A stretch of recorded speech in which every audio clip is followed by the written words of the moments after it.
He did a really good job, I thought. Well, I'll ask you in a second. We'll wait till the camera's As I say, we're running candy. So I know you guys have seen the film. How do you feel Kevin MacDonald, director, did capturing the music and the life of Bob Marley in this film? What's your opinion? Well, I worked with Kevin on it as a consultant and been interviewed a lot in it. I think what he set out to achieve was to get the humanity, the human side of Bob Marley, and expose it to the world. And everybody knew him as a messenger, the prophet, but who was this man? And I think he succeeded in a good way of kind of showing what created this man who, after 30 years since he passed, he's still being, hailed as almost a deliverer. Even right now in the Arab Spring with all those uprisings, Bob Marley music is still motivating people. Get up, stand up for your rights. So Kevin's quest was to, why Bob, how Bob, who Bob? How did you feel he captured your father? No, it was great because, some of the things that growing up you hear things, but it was good to really kind of get a full confirmation, and a lot of things about the movie that I've never knew as a son. Things happen, my father being riddled with cancer all throughout his body when he's performing.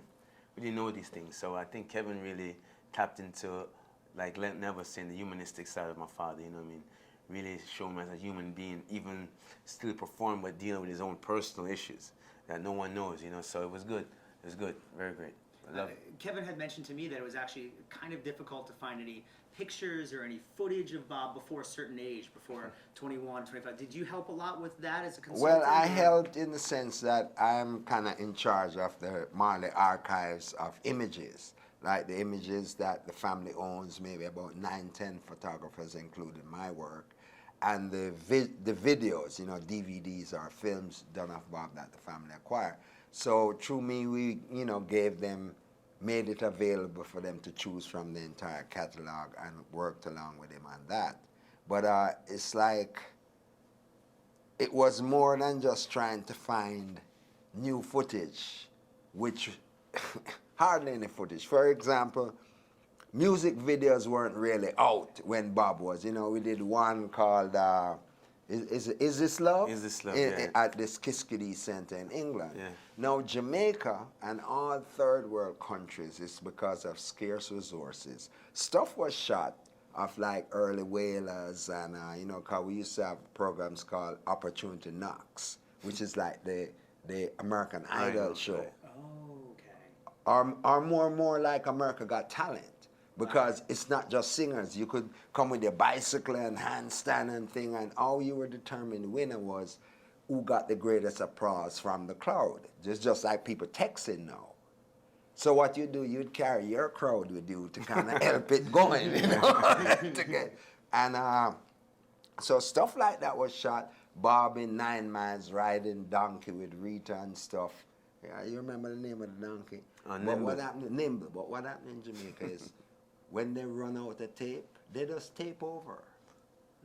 So there's then a sense of archiving. Right. Like the person who has the biggest reggae archives is Roger Stebbins, who live right here. He's got more than the Institute of Jamaica. We just don't keep records of ourselves. So that's why he couldn't find anything. It don't exist. It's been robbed.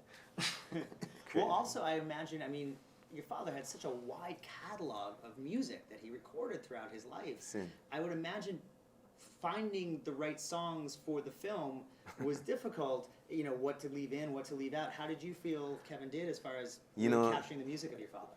What was good is because my father's music related to a certain time and place, so it's really, I don't think it was as difficult to really match it up. To put the music, because the music represents a time, and so I think it was, I did a good job. Because what's importantly, Ziggy is right there as well.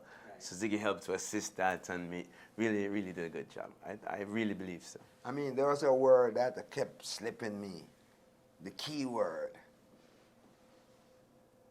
He kind of found the essence of Bob Marley.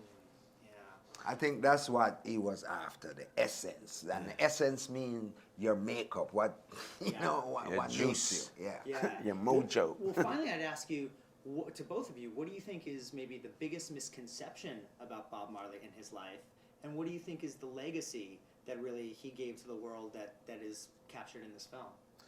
I think the biggest misconception, maybe people might, I don't know really, but I think that people might think that he was just a singer, or don't know the life outside of the arena and the stage, at home, like just living with human beings in Jamaica, just people in general, just everyday life.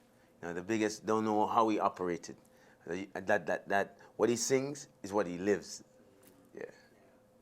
I agree with what Ron says, splices of life, and that's what make Bob Marley live on, because it wasn't make-up lyrics. It was lyrics from either what he experienced personally or people around him who tell him stories, because Bob liked to hear stories. So you don't want you just come and just look at me, like that, like, what's going on, what's happening in your neighborhood? Yeah. And then he would be able to take that and put it into a song to uplift people, and that's why it's relevant now, because everything basically remains the same. There's still oppression, there's still injustice. Yeah. But what he really wants us to do is have one love. Yeah, one love. True. Absolutely. That's a great way to end it. Gentlemen, thank you so much. It was a pleasure meeting you. Pleasure All meeting right, you, sir. take care.